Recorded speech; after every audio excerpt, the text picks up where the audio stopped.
الحمدللہ رب العالمین والعاقبۃ للمتقین والصلاة والسلام علی اشرف الانبیاء والمرسلین اشہد ان لا الہ الا اللہ وحدہ لا شریک لہ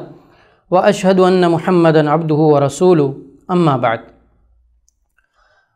حجاج کرام بار بار ایک لفظ سنتے ہیں، حج مبرور، حج مبرور۔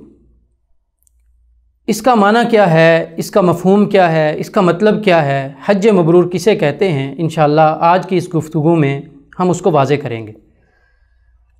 نبی صلی اللہ علیہ وسلم کی صحیح بخاری، صحیح مسلم اور دوسری کتب میں حدیث ہے، آپ صلی اللہ علیہ وسلم نے فرمایا والحج المبرور لیس لہ جزاء الا الجنہ، حج مبرور کی جزا جنت کے سوا اور کچھ نہیں ہے۔ حج مبرور، مبرور کا مطلب عربی زبان میں مختلف اس کے مطلب محدثین کرام نے کیے ہیں، لیکن ایک سادہ سا مطلب وہ یہ ہے کہ ایسا حج جو مقبول ہو، جو اللہ رب العزت کی بارگاہ میں شرف قبولیت حاصل کر لے، اس کو حج مبرور کہتے ہیں۔ حج مبرور کے سب متمنی ہوتے ہیں، ہر انسان چاہتا ہے کہ میں حج مبرور کو پا لوں، لیکن حج مبرور کے لیے کیا ہم کوشش کرتے ہیں؟ کیا اس حج مبرور کا اجر پانے کے لیے ہم کوئی جستجو کرتے ہیں؟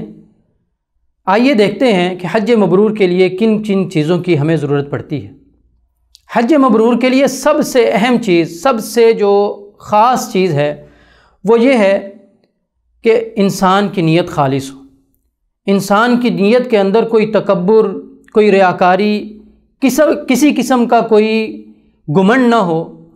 کہ یہ میرا کوئی کمال ہے، میں یہاں پر آیا ہوں حج کرنے کے لیے،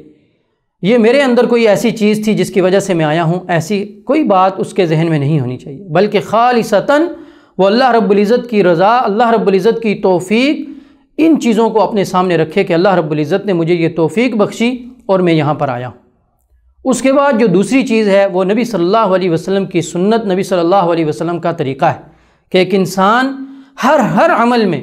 حج کے جتنے بھی ارکان اور واجبات ہیں ان کے اندر یہ دیکھے کہ نبی صلی اللہ علیہ وسلم کی سنت، نبی صلی اللہ علیہ وسلم کا طریقہ کیا ہے۔ اس کے بعد جو تیسری چیز ہے وہ یہ ہے کہ ایک انسان فسق و فجور اور فحاشی اور ہر قسم کے لڑائی جھگڑے اور ہر قسم کی جو بیہودہ باتیں ہیں ان سے خود کو محفوظ کر لے۔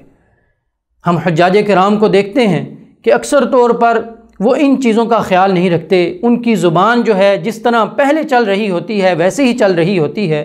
تو یہ حج مبرور کے منافی ہے۔ اس کے بعد جو اگلی چیز ہے وہ یہ ہے کہ انسان کی زندگی بدل جائے، انسان حج کرنے سے پہلے بھی یہ تہیہ کر لے، یہ ارادہ مصمم کر لے کہ میں نے اپنی زندگی کو تبدیل کرنا ہے، اور حج کرنے کے بعد بھی اس کی زندگی تبدیل ہو جائے، اس کی زندگی میں اس حج کا اثر موجود ہو، اس حج نے اس کی زندگی پر اثر کیا ہو، تو یہ حج جو ہے وہ حج مبرور بن سکتا ہے۔ اس کے علاوہ جو ایک اور چیز اس میں لازمی ہے وہ یہ ہے کہ یہاں پر رہتے ہوئے جب حج کے لیے آتے ہیں، مختلف علاقوں کے لوگ، مختلف ملکوں کے لوگ اور مختلف جگہوں کے لوگ یہاں پر ہوتے ہیں، تو اس بات کا خیال رکھا جائے کہ ایک انسان اس کی زبان سے، اس کے ہاتھ سے، اس کے کسی بھی جسم کے حصے سے کسی دوسرے مسلمان کو تکلیف نہ ہو، اس کے ساتھ خیر خواہی کرے، اس اپنے مسلمان بھائی کے ساتھ خیر خواہی کرے، اور یہی چیز نبی صلی اللہ علیہ وسلم کا درس ہے۔ آپ صلی اللہ علیہ وسلم نے فرمایا کہ مسلمان دوسرے مسلمان کے ساتھ بھلائی کرتا ہے، اس کے ساتھ بھلائی کا ارادہ کرتا ہے، اور مسلمان وہ ہے کہ جس کے ہاتھ اور زبان سے دوسرا مسلمان محفوظ رہے۔ تو یہاں پر بھی اس چیز کی ہم پریکٹس کریں، اس چیز کو ہم اپنے اندر ڈالیں کہ ہم اپنی تربیت کریں کہ ہمارا اخلاق اچھا ہو، ہمارا طور طریقہ اچھا ہو، ہمارا تعامل اپنے مسلمان بھائی کے ساتھ اچھا ہو۔ تو حج کے اندر یہ بہت بڑا درس ہے، جس درس کو ہمیں حاصل کرنا چاہیے۔ تو یہ چند مختصر چیزیں ہیں جن کو انسان اپنا کر اپنے حج کو حج مبرور بنا سکتا ہے۔ اللہ رب العزت سے دعا ہے کہ اللہ رب العزت ہماری تمام عبادات کو